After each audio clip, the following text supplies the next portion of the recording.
I was listening to a conversation between a client I've had for quite some time and more of a newer client. And the client that I've had for some time asked me, "Hey, coach, why is so and so not doing this thing?" And this thing is something that the client I've had for a while has been doing. And and the question was like, hey, doesn't it matter? And my answer is sometimes it matters and sometimes it doesn't. I'll give you an example.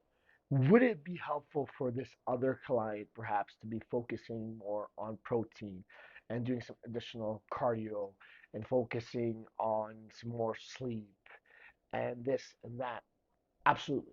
That would be an ideal, an optimal world that would happen. But the problem is that they're not even ready for that. They're struggling with some of the basic stuff. They're not even hitting first level things. And for me to layer on additional things would actually take away from the program and maybe make it too difficult and push them away, perhaps. And by pushing away, I mean pushing away from continuing to decide to make changes in their life. So although it matters sometimes, and other times it doesn't.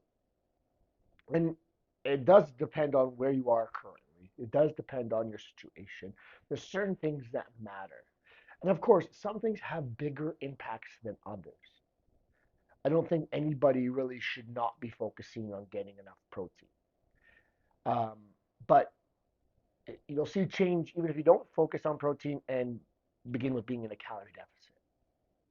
So many people have seen that. And then they come and ask, how do I get that tone now? I've lost weight. How do I get that tone? Right? That's an example.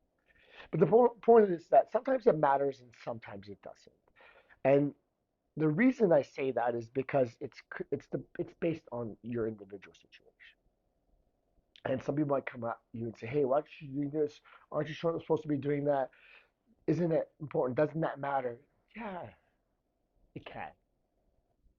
Sometimes it matters, and sometimes it doesn't. And that's purely based on what you currently can do, what your situation is, and what you need to focus on, either as being the low hanging fruit or the thing that has the biggest impact on you. So, although it matters whether or not you're doing strength training, maybe you don't have the opportunity to get in the gym yet. And it matters more that you're in a calorie deficit and get enough protein, et cetera, et cetera. So, just here to remind you that sometimes it matters and sometimes it doesn't.